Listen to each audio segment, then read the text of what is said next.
Hola a todos y bienvenidos. En este video voy a hablar acerca de la ecuación de calor. La ecuación de calor en una dimensión espacial y en una dimensión temporal, es decir, con respecto al tiempo y con respecto a una dimensión espacial, es simplemente la derivada con respecto a t va a ser igual a cierta constante alfa elevada al cuadrado por la doble derivada con respecto a x de u. ¿De acuerdo? Donde x es una variable real que está acotada entre 0 y L. Y tiempo también es una variable real que está acotada entre 0 e infinito, es decir, va a ser una variable finita. La derivada con respecto a t, si nosotros recordamos nuestra clase de cálculo diferencial, va a ser es una velocidad, es una tasa de cambio de la temperatura con respecto al tiempo, ¿de acuerdo? A U lo vamos a llamar temperatura, ¿de acuerdo? No lo podemos llamar T porque T es el tiempo, entonces ahí tenemos un conflicto de notación, entonces mejor lo llamamos U. Si nosotros recordamos nuestra clase de cálculo, sabemos que la doble derivada con respecto a X representa la concavidad de una función, ¿de acuerdo? Entonces U doble X es la concavidad del perfil de temperatura.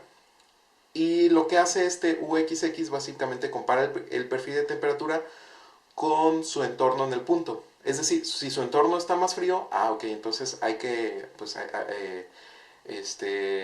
hay que adaptarnos al entorno, ¿no? Hay que ponernos más fríos, o si el entorno es más caliente, pues también hay que aumentar la temperatura. Alfa es una constante de proporcionalidad de un material.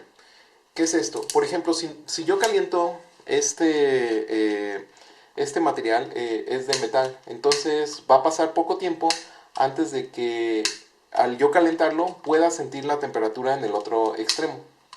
Por otro lado, si nosotros usamos un material como el plástico es aislante, es un material aislante. Entonces, si yo pongo, digamos, con este encendedor, caliento el plástico de un lado, va a tardar tiempo en que la temperatura llegue a mis dedos y logre sentirla.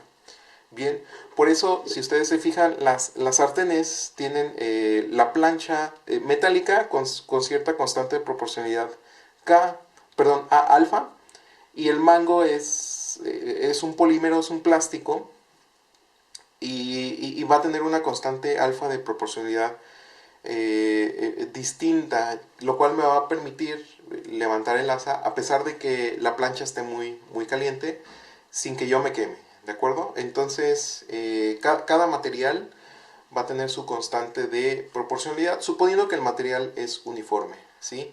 Cuando ya tenemos mezclas de materiales, bueno, esto va a ser un material, se le suele llamar material compuesto o compósito, y las alfas pueden ser que sean constantes a lo largo distintas constantes a lo largo del dominio, o que alfa dependa de la coordenada x, ¿de acuerdo? O incluso alfa puede depender de la coordenada x y el tiempo, pero esos casos se van a ver después. Ahorita alfa es simplemente una constante. La derivada es con respecto a x, entonces representa esta concavidad, y esta ecuación diferencial en derivadas parciales lo que nos está transmitiendo, lo que nos está diciendo es la temperatura U, que depende de la posición y del tiempo, en un punto de la varilla, incrementa o decrece si UXX es positivo o negativo, ¿de acuerdo? Entonces, si yo tengo una temperatura no homogénea en mi apuntador, que es metálico, donde está caliente va a tender a enfriarse, y donde está frío va a tender a calentarse hasta que la temperatura se homogeneice con la temperatura ambiente.